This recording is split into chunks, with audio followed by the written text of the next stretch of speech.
Bonjour, l'alternance est au cœur des formations dispensées par l'Institut régional de formation sanitaire et sociale du Limousin de la Croix-Rouge. Pour nous parler de cette structuration pédagogique, mais aussi d'un certain nombre de projets visant à accompagner de véritables alternants au sens contractuel du terme, des contrats d'apprentissage, j'ai le plaisir de recevoir sur ce plateau Jean-Luc Gérardi. Bonjour Jean-Luc. Bonjour monsieur, merci. Vous êtes directeur de l'IRFSS et vous allez nous expliquer un peu comment ça fonctionne aujourd'hui et quels sont justement les projets, parce que l'Institut régional de formation sanitaire et sociale est un organisme qui bouge, qui réfléchit, qui évolue avec les besoins des jeunes, des moins jeunes, et puis aussi toujours pour rester en phase avec les employeurs. À vos côtés, Laurence Bourdi, bonjour. Bonjour. Vous êtes responsable de la filière sociale à l'IRFSS. Et face à vous, Corinne Roux, bonjour. Vous avez la responsabilité de représenter, je dirais, le collège employeur, puisque vous travaillez au centre hospitalier de Saint-Junien. C'est bien ça? Tout à fait. Voilà. On va commencer avec vous, Jean-Luc Gérardi. Je le disais, la structuration par alternance de vos formations, ça fait partie à la fois d'un positionnement de l'IRFSS, mais c'est aussi une obligation nationale, il faut le dire. La différence chez vous, c'est que ça a un lien fort avec quelque chose qui vous tient à cœur dans le cadre du projet pédagogique, c'est le savoir coopérer. Oui, alors absolument, il y a deux éléments dans ce que vous venez de dire. Premièrement, le caractère professionnalisant de nos formations et ensuite la volonté de développer des compétences, je dirais, interprofessionnelles de collaboration. Voilà. Donc notre institut, effectivement, a pour mission de former des infirmières, des masseurs-kinésithérapeutes, des assistants de services sociaux, des auxiliaires de puériculture, plus toute une offre de formation tout au long de la vie pour les professionnels, voire les étudiants qui s'engagent et qui préparent leur concours pour entrer dans cet institut-là. Ce qui fait à peu près 650 étudiants. La caractéristique de la professionnalisation, c'est précisément l'alternance, c'est-à-dire que l'étudiant vient chercher à l'Institut des savoirs, des connaissances, également des savoir-faire, des procédures, donc il va développer des capacités, et puis, qui sont théoriques, et ensuite ces capacités, ces savoirs sont déployés sur le terrain de stage, en situation clinique, pour développer les compétences. C'est ça l'alternance. Laurence, vous êtes responsable de la filière sociale. L'alternance, ça a une résonance particulière. C'est important pour les étudiants, pour les stagiaires, d'aller acquérir une expérience du terrain. En fait, ils vont enfin pouvoir faire les liens entre ces fameuses connaissances qu'on leur distille au quotidien en centre de formation. Ils vont enfin voir les choses dans la réalité. On va leur apprendre à réfléchir sur ce qu'ils ont observé et faire des liens entre la pratique et la théorie. Bien sûr, faire simple. C'est très important. Corinne, vous n'allez pas me dire le contraire. Effectivement, on apprend des choses à l'école, mais il y a cette culture qu'on est obligé d'aller chercher en entreprise. On n'est pas non plus sur des métiers anodins et tout ne s'apprend pas dans les livres ni en salle de formation. Comme le disait donc M. Gérardi, il s'agit donc d'une formation professionnalisante, donc ce qui permet donc aux apprenants de développer des compétences en milieu professionnel, donc en ce qui me concerne, au plus près du patient et au sein d'une équipe. Il y a une culture du patient, de la pluridisciplinarité aussi. On rejoint un peu le savoir coopérer parce que ce sont des métiers effectivement où on est toujours en lien avec les autres. Absolument.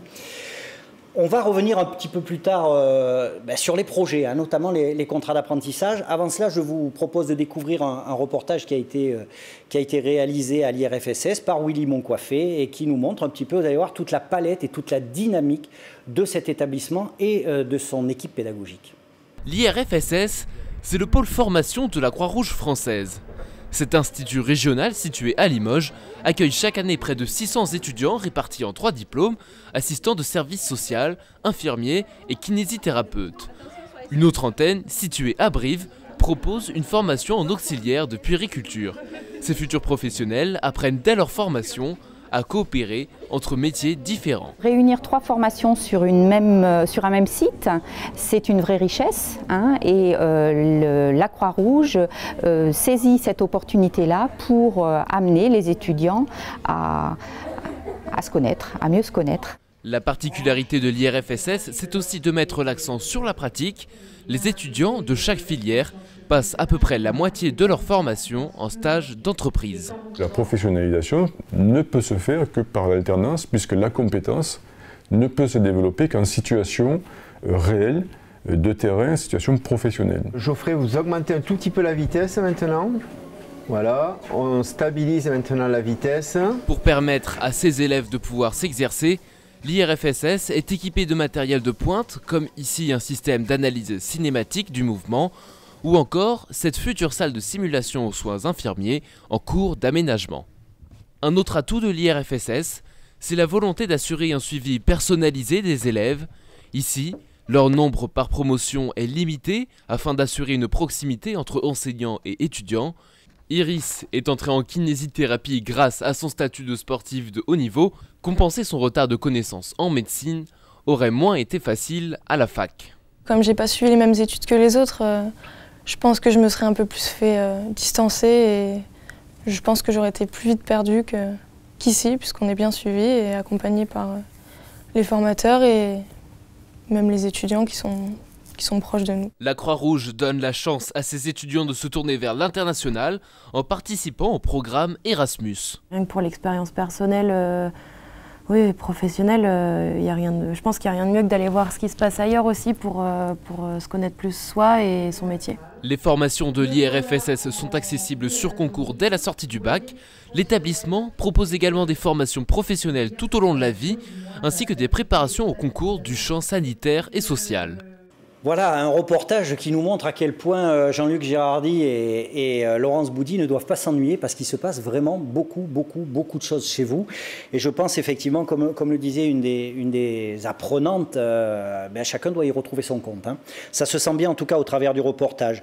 Jean-Luc, si vous le voulez bien, on va passer maintenant vers le futur un petit peu, puisque vous allez vous orienter vers la formation d'alternants au sens contractuel du terme, c'est-à-dire que vous allez accompagner des gens de la filière sanitaire et sociale qui vont signer des contrats d'apprentissage.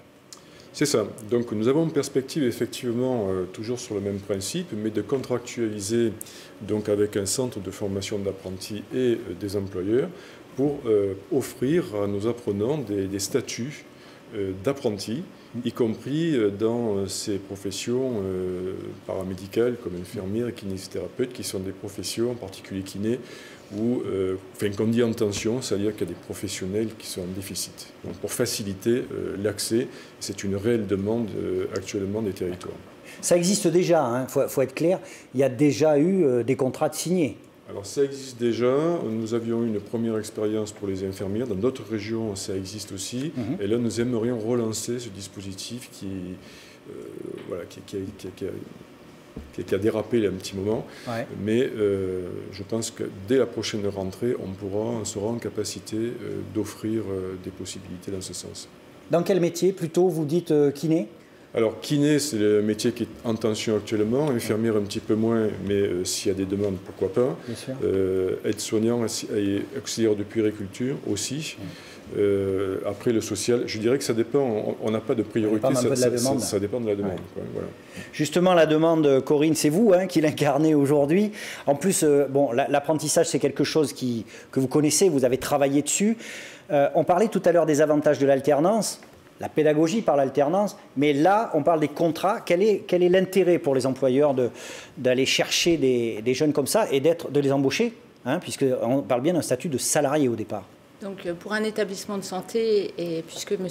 Girardi évoquait donc le métier en tension que représente le métier de masseur-kinésithérapeute, donc pour nous, c'est une opportunité donc, de pouvoir recruter et fidéliser les professionnels au lendemain de leur diplôme d'État. Ouais. Dans la mesure où donc, ces apprentis sont salariés donc, de leur formation et donc au lendemain du diplôme d'État peuvent intégrer un poste à part entière dans l'établissement employeur. Ce qui est intéressant, c'est que quand je vous écoute, on a vraiment la sensation que l'apprentissage est un pré-recrutement. Absolument, puisque donc, nous, en tant qu'établissement de santé, on a cette obligation de moyens et de travailler donc, en étroite collaboration avec l'Institut de formation, donc ce parcours de formation. Et donc, nous avons cette obligation, entre autres, de mettre à disposition ce qu'on appelle un maître de stage. Tout à fait. Et donner du sens au parcours de formation de l'apprenti dans l'établissement de santé employeur. Voilà. ce que vous me dites, c'est qu'on embauche, on investit, on y passe du temps, on y met de la qualité. Et donc, à un moment donné, effectivement, on a tout intérêt à garder derrière les salariés que l'on a bien formés. Laurence, je me tourne vers vous. C'est une bonne intention.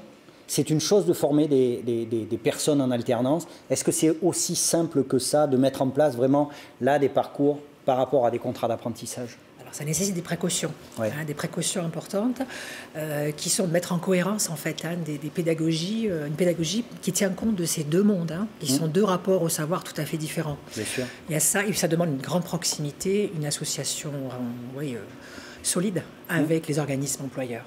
Voilà, on sent, il y a l'intention qui est là, et puis il y a des choses à mettre en place.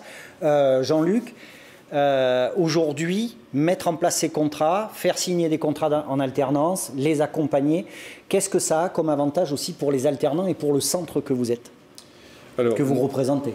Nous, tout dispositif qui permet de faciliter l'accès aux établissements de soins et professionnels de santé est toujours bienvenu, puisque notre mission, c'est former, mais c'est avant toute chose, c'est de répondre à des besoins de territoire et donc des besoins d'employeurs. Donc si un dispositif comme celui-ci qui permet de favoriser, de faciliter ensuite l'accès des nouveaux professionnels et futurs professionnels aux établissements, nous, on peut être que ravis. Bon. Voilà. Et puis ça peut être aussi, là je vais sortir un peu du cadre, mais on le voit dans les organismes qui font de l'alternance au sens contractuel, c'est aussi un moteur pour les équipes pédagogiques. C'est amener une autre réflexion, une autre façon de faire. Absolument.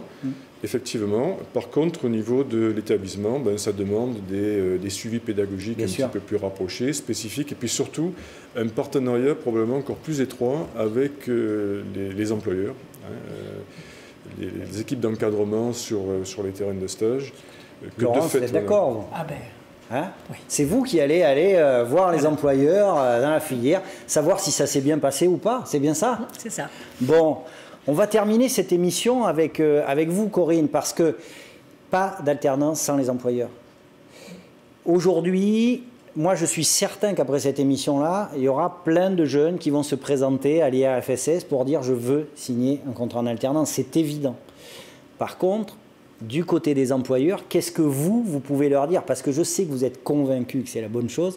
Qu'est-ce que vous pouvez dire aux responsables d'hôpitaux, aux responsables de maisons de retraite, aux responsables d'institutions pour dire, voilà, investissez dans l'apprentissage, signez des contrats, vous allez y trouver votre compte? Alors, effectivement, donc, le fait de s'engager dans l'apprentissage pour un établissement de santé représente donc un investissement matériel, puisque donc l'employeur prend en charge non seulement le coût de la formation, mais aussi le salaire de l'apprenti.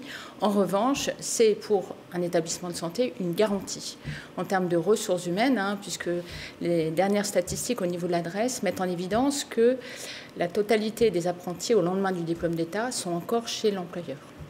Voilà. Vous l'avez compris, il y a un véritable enjeu derrière cette proposition, derrière ce projet de contrat d'apprentissage dans les secteurs sanitaires et social.